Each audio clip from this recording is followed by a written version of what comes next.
For children to be able to set goals and motivate themselves to achieve those goals, they must be able to see themselves in the future, regardless of their circumstance.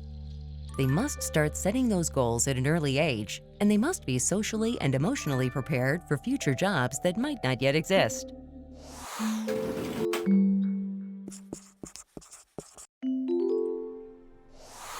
When we think about our future self, we're thinking about what kind of an adult do I want to be, what kind of a teenager do I want to be, what kind of a person do I want to be, and recognizing that you have control over that you are not necessarily going to be a certain way simply because of a certain circumstance or what you've seen in your community. There are lots of opportunities, so we really need to do a good job of helping students see the possibilities for who they can become and helping them understand that they have a role in making that happen for themselves. Those mindsets are critically important if we want students to achieve their greatest potential.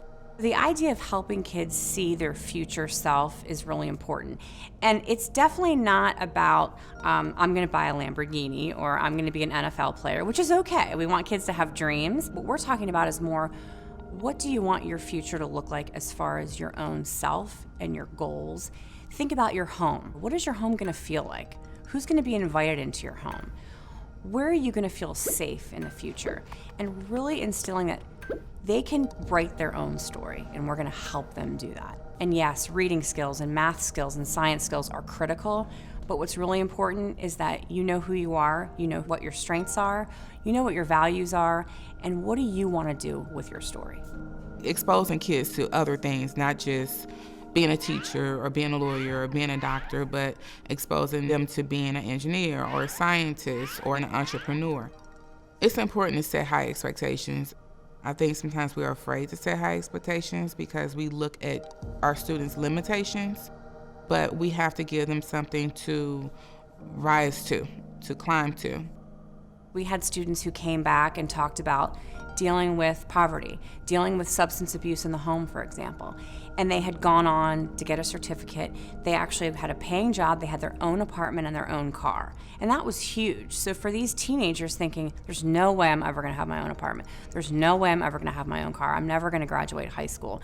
And they can see someone who maybe came from the same neighborhood and is doing really great things.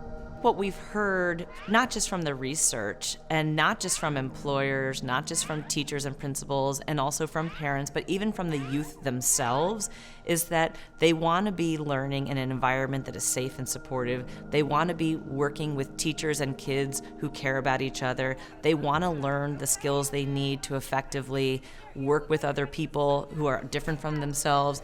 They want to be able to achieve greater dreams than they might have imagined. And in order to do all of this, it's really our responsibility to promote their social and emotional competence at school while we give them the information they need about algebra or about social studies or about science. We really need to give them the skills they need, not just to be successful with their education, but to be successful partners, to be successful employees, and to be their best version of their own humanity.